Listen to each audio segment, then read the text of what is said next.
Hey there, and welcome to Conversations with Your Wow. It's the podcast where we dig into ideas and insights to help you to unleash what you were born to bring. I chat with heart-led experts, I ask the questions that I know you're already thinking about, and we explore conversations that spark growth, that shift perspectives, and help you to show up fully in your life, in your career, and in your community. Today, we are going to be revealing the hidden tool that you already have to find your true path.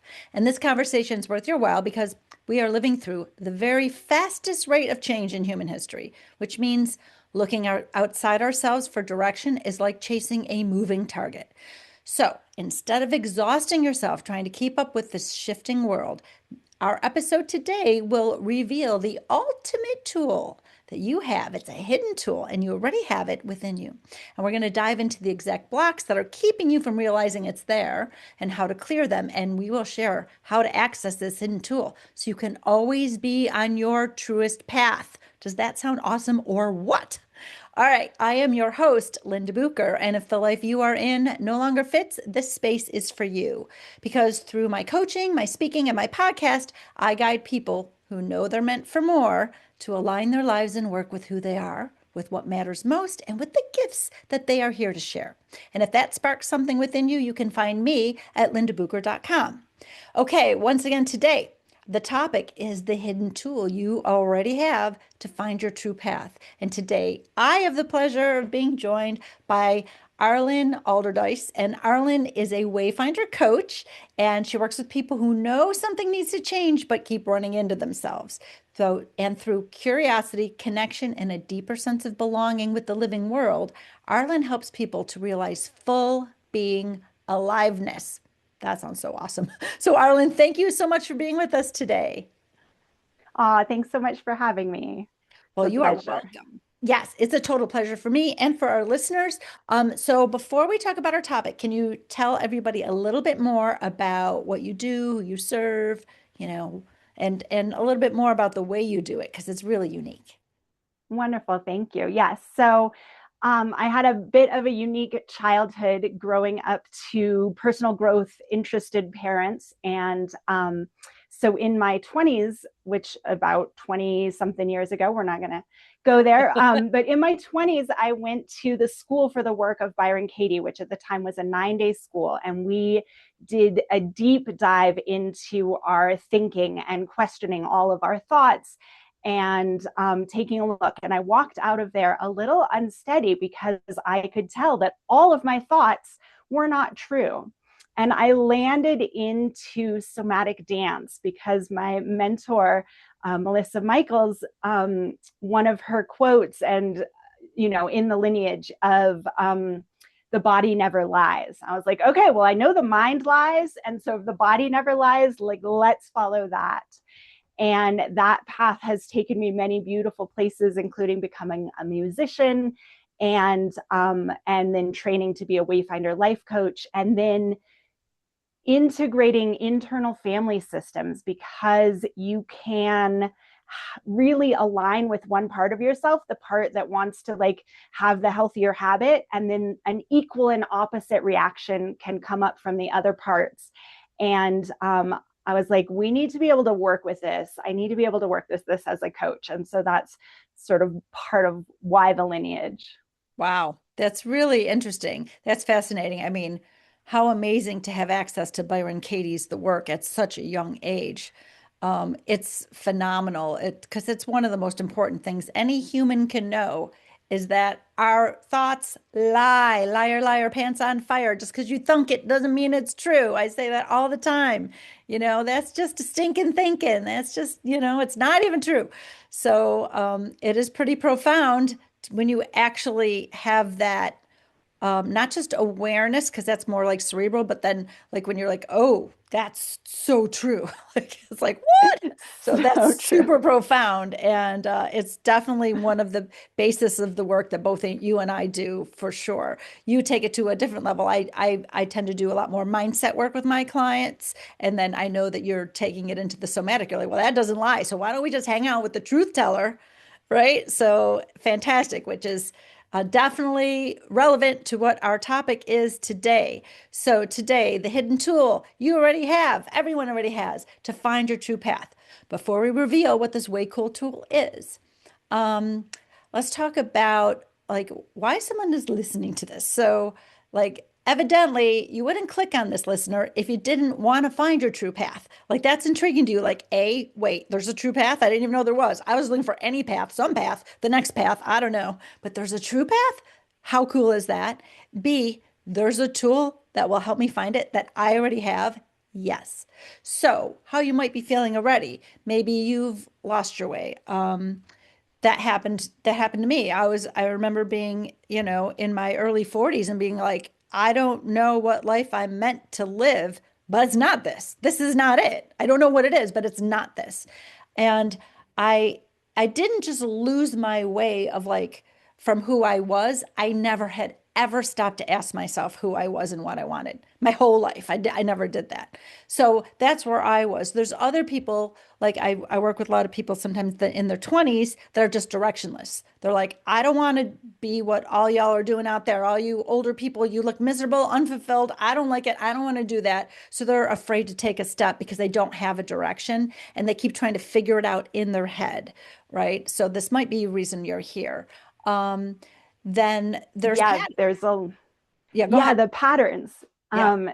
So if you find yourself in a repetitive pattern that is not serving, so I keep dating this kind of man and I know they're terrible for me. I know it doesn't lead where I want. And yet there's something happening that keeps heading me in that same direction.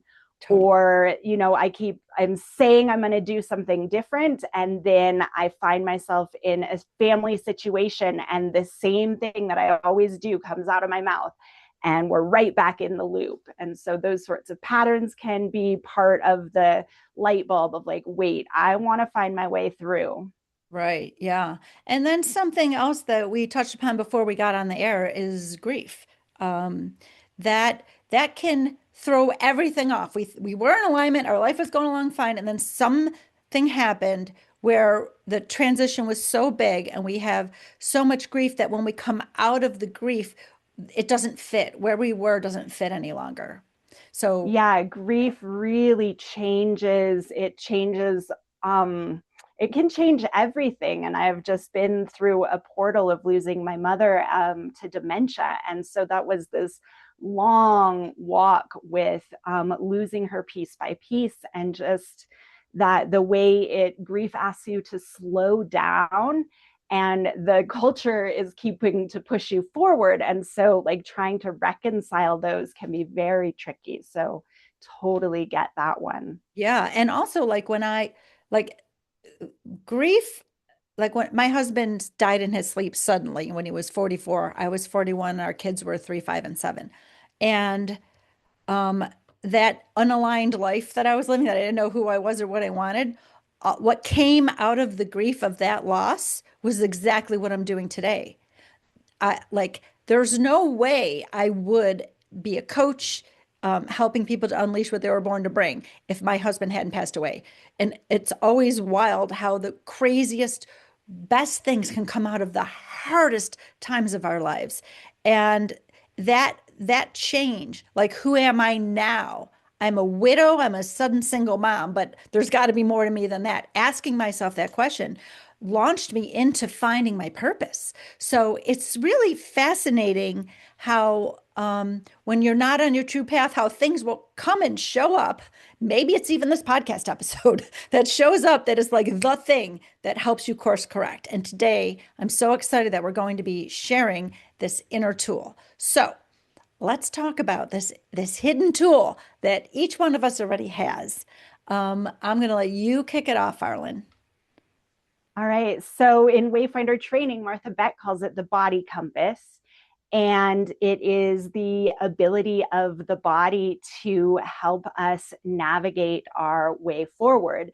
And we'll talk in a moment of what can get in the way with that and why that sometimes can be blocked for people. But just that's the tool. There's a compass, it lives in the body, and we can access it. And it is always pointing us towards our true path. Yes, it's pointing true north. It's so woo. It's so woo. And so this is our big aha moment, everyone. Wait, I came with a compass and I didn't even know I had, so I wasn't using it all these years. Yes, you came with a compass and it's in your body. Arlyn is an expert on somatic coaching, so I'm gonna let her talk a little bit more about this. But this is a tool because I also went through Martha Beck coaching for life coaching and master coaching, and this is a tool that I teach every single client that they have a body compass that they can use.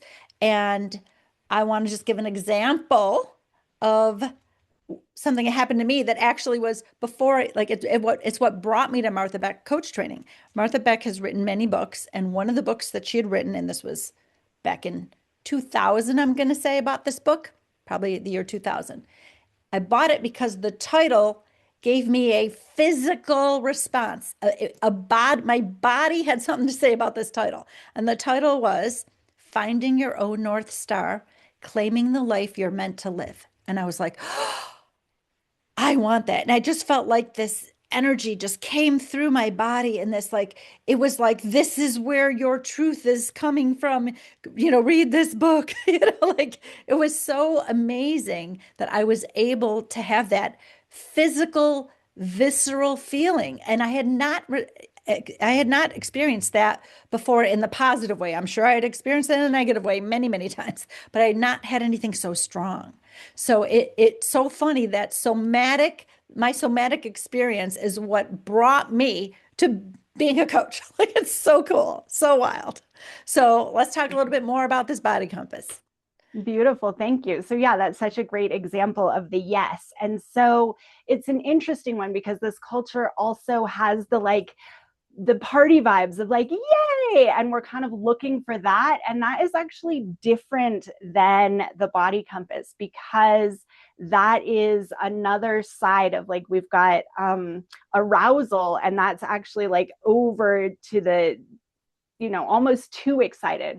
And yet we equate that with being happy. And so this like calm, yes, like that drawn forth is more what we're looking for in the body. That excitement may or may not be your true path. When it feels like, I don't know, it's uncomfortable to the point of like you might jump out of your skin. Maybe you want to look into that one. But if it is like a yeah, and in like a infusion of energy, that is more the quality that we're looking for. And then the negative side of the no, of the things that just really don't work for you. And you can kind of simply like a food that you really don't tolerate, and you're like, oh no, like, yeah, no, just not going to do that. Or, for a lot of people doing their taxes, they have a like, no. And like, whatever that is, whatever that like, oh, a little bit of resistance for me, I can see I'm like going up and like clenching a little bit. Or like most people don't enjoy vomiting, and that like, oh yeah. And like, whatever your body, when you think about that, what your body does, like, no, whatever that is part of the information of the body compass. Right. So I love to have my clients prove it to themselves. I don't prove it to them, right? So we have this exercise where we will take our client through noticing physically what's happening in their body. We take them through all their little body parts, right? We have them notice it.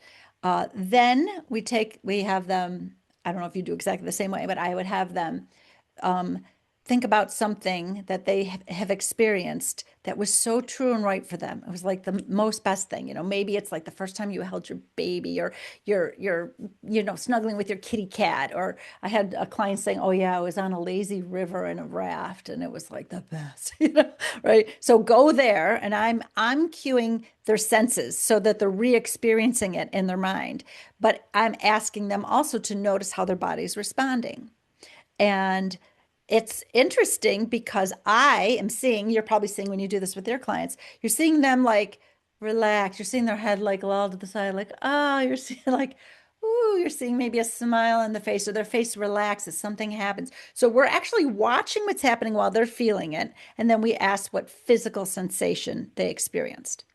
Then we take them through one more time, but this time remembering and reliving in their mind through their senses again, a very, very difficult time. I remember one myself where like I don't remember exactly what was happening, but I was having an argument with somebody and my shoulders were up on my ears and I actually tried to push them down with my hands and I couldn't get them down. Right. So that was super extreme. So I know what happens when things are a hell no for me. Like this is it. It looks like this, and I know how it like what how that feels. And so we take our clients through this same thing, noticing what's happening in their body. So the big aha is your body just showed you, I didn't show you, your body just showed you what it does when something is right and true for you and what it does when something is super wrong for you. This is your compass. Yeah. Yeah. And it is totally available in every moment because we are always with our bodies wherever we go. And that is if we're looking outside of like, oh, what did so and so say? Or what are they doing? Or who's doing what? Um, it's happening out there. But if we can turn in and tune in to the body, it is always giving us signals. Yes. So let's talk about like a simple way someone could practice this for themselves, right? Something um, like, so I'll give an example first. My oldest son had ADHD and was not thriving at all. He was failing when he got to sixth grade and it was time to like start, changing classes. And he came home every day crying. He felt like such a failure. He couldn't organize. He couldn't keep things straight. It was too hard. I tried to work with the teachers, but they were very busy and they weren't always signing his agenda, making sure things were, on there. And I knew in my gut I needed to get him in a place where he would not hate life and hate himself. I knew that. So I moved him to a different school, which was lovely. So when his little brother 2 years later was going to be going to sixth grade, I said, I'm going to give you a choice to go to the public school, which is where all his friends were going, or to go to this other school where your brother goes. I'm going to have you shadow so you know what that's like. And then they also have a day where they go to the middle school from fifth grade. So he got to experience both. So we were outside and he was standing on the porch and he goes, I don't know which one. All my friends are going here, but that school's got a lot of outside stuff and I really love to be outside and Josh is there and like so I said, well, let's see what we can do. So I said, just close your eyes. Imagine that you're going to the public middle school. You're changing classes. You know what the hallways look like. You know where your buddies are. You know what the cafeteria looks like. Just imagine being there every day. And he did. And then after about a minute, I said, okay, now let's switch. I want you to imagine being at this other school. It was a private school, but a very different type of learning environment, which I adored. But I said, just being there, you shadowed there, you know what that's like or whatever. And I watched his body. And when he thought about this private school and he imagined stuff being there, he almost lost his balance. He's like relaxed, so relaxed. And I said, okay, I already know where you're going. He's like, where? I'm like, you're going to go to the private school with your brother. And so like, it was just so cool to actually see it. So like, you don't have to be able to go through it with you, Arlyn, or me to like have us take you through the whole three things or where is it in your body and this experience. You can just do little things and just see how your body responds, right? So let's talk a little bit more about how someone might be able to do that.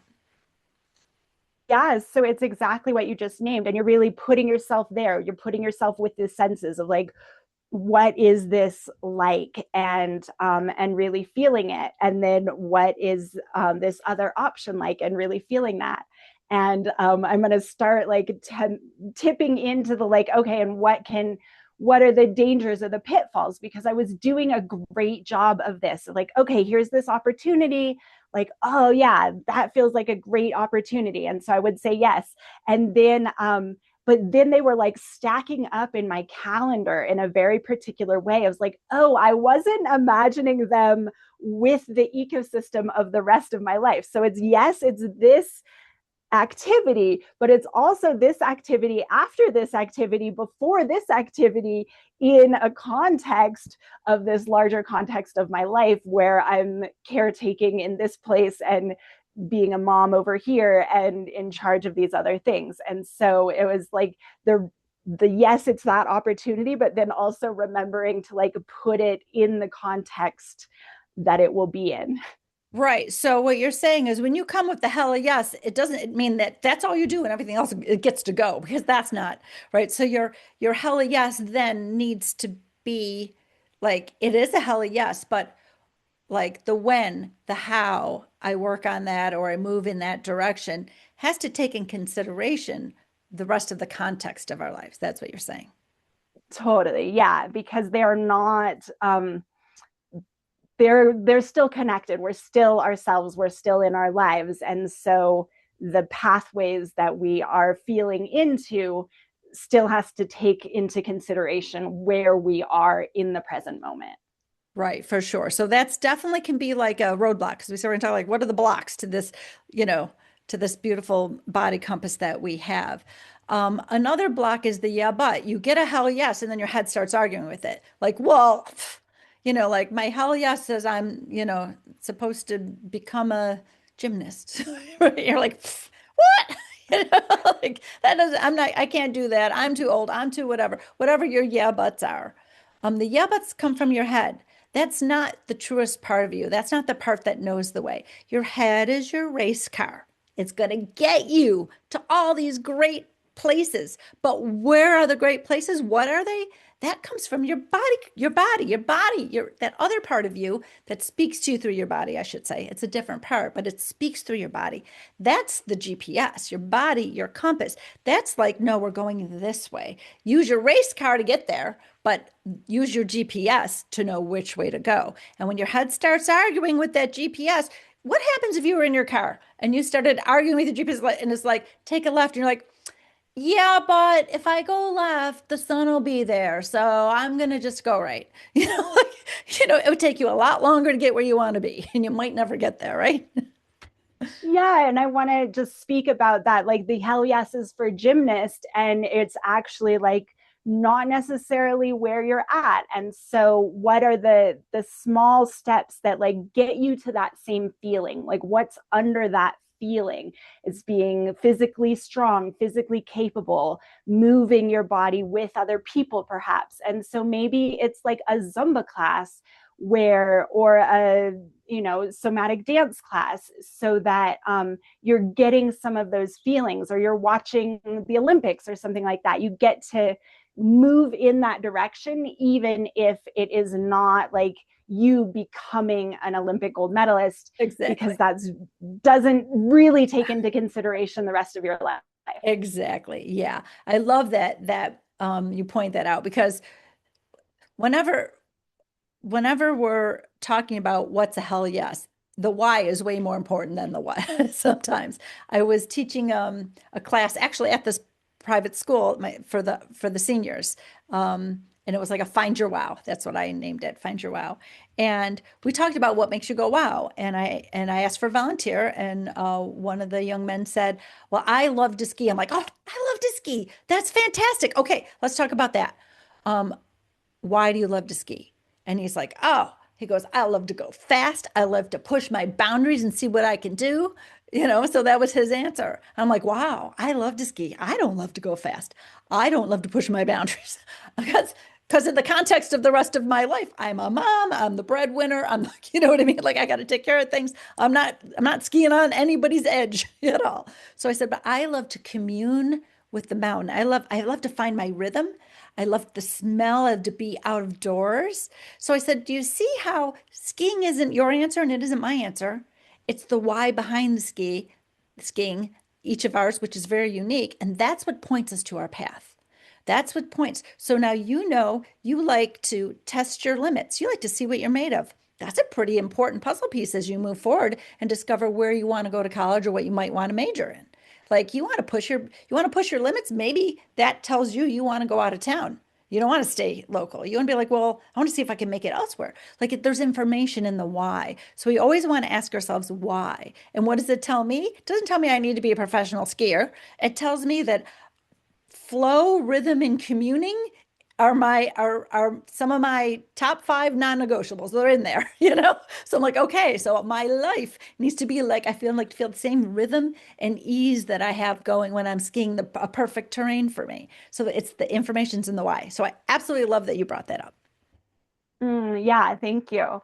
And then, so another couple of blocks of like, so one of the metaphors that I use, so if we're using the body as a compass and it points north, if you bring a physical magnet next to your compass, it will point towards the magnet and it will lose north.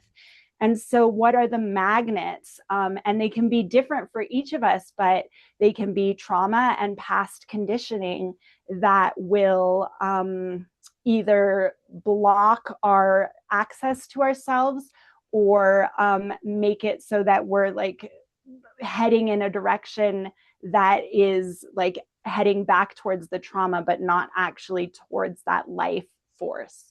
Right. So I just wanted to name those as a couple of the other things that can get in the way. Yeah, they can get in the way. And for those, most people are not self-equipped to deal with the trauma, with those big magnets. That's where, we encourage people to find some support with an expert when it comes to things like that. However, we can even use this little body compass in very simple, easy ways. One of the early times that I used it was I was raised Catholic. I wasn't really a churchgoer as an adult, except for maybe the year after my husband died.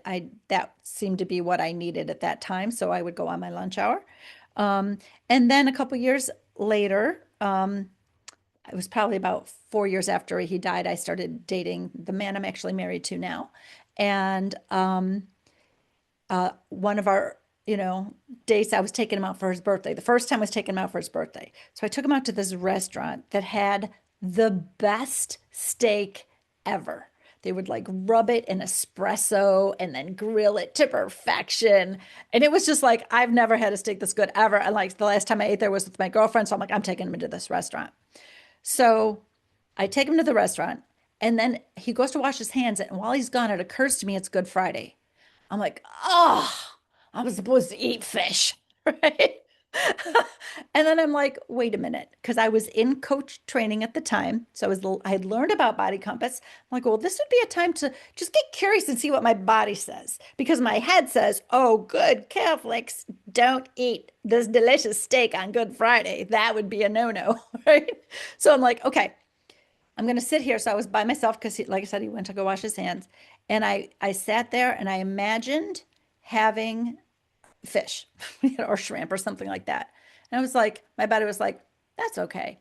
And then I imagined putting that steak in my mouth and I was like, oh, I almost slid out of my chair.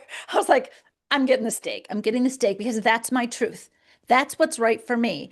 This thing in my head is not what's right for me. And I happened to be at a point in my life that probably reinforced that I realized I was spiritual, not religious. So that's where I am now, spiritual, not religious. I have a whole, if you took a whole bunch of different religions and put them on a can, shook them up, and something came out, I'd be like, yeah, I got a little bit of that, a little bit of that, a little bit of that. So very different. And it was because of trusting my body compass that I was able to make that have that realization that I am spiritual and not religious. So that was pretty big. That's a pretty big pathway right then and there, right? That is a pretty big pathway. Yeah. I mean, and food is something that we interact with on such a regular basis. And so there's definitely the walking through the grocery store and like, okay, what are the fruits and vegetables? What are the things that are calling to me? And again, that like, if it's like that sparkly, like, oh, like that is not necessarily what I'm talking about. We're talking about the like, oh, yum. Because all the preservatives and ingredients can get in there and like totally Right. trick the like, oh, I really did that. I But really it's did the that like, donut. Yeah. right, all right. Like, that's going to feel good. Yeah, and I like that you said the word because sometimes we have these verbal cues that are somatic, right? That come from our bodies. They come from this deeper part of ourselves, like So it's not always this crazy big excitement. It's just this this leaning in, this Like I get that when I'm shopping for clothes. I'm there's something. I don't know what it is, but I'm gonna try that on, and I just go by the feel. So yeah. Okay, so we've got to move on to just leaving our listeners with something really small. We call it in our coaching world a turtle step. Turtle steps are not very big steps. A turtle step is the biggest step you will actually take right now. That's the biggest one, which is probably not a giant leap. It's probably a tiny little turtle step, but it's something you're not going to argue with. It's not going to feel too big, something you can do before you hit play on the next podcast episode. So, Arlyn, what is a turtle step we can leave with our listeners today? I would love to just invite a little bit of shaking, and it can Oh, be I'll do it. so subtle. And the reason for the shaking is that it's a great reset. It's like the body's reset button. And so it's like, okay, I'm going to hit my reset button. And then I'm going to see what podcast is, or I'm going to see what thing I'm going to do next that, like, maybe I can lean towards my yum a little bit more. And so, but we got to reset it because maybe you had a plan for what you were doing. And you can see, I'm bringing my hands up so you can see, but I'm wiggling my whole body. And it's really like to your comfort level. If your comfort level is like just a super subtle shaking of the shoulders, go for it, because this really invites the body to reset, and we can do it right now. Oh, that's beautiful. That's super easy.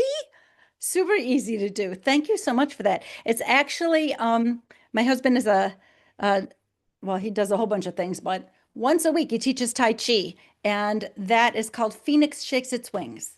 And it's in the Qigong part, the moving of your energy. So it's a really cool thing to do. And it definitely is a reset. And it feels really good. He said in training that have to do it for 10 minutes. Like that's a long time. Yeah, We do it in his in the class for like a minute, but yeah. in the dance facilitation, it's like right in the middle. And so we invite some shaking right in the middle of our dance practice to get that reset every time. Yeah, yeah. Oh, that's excellent. Well, thank you so much for that small thing that we can do.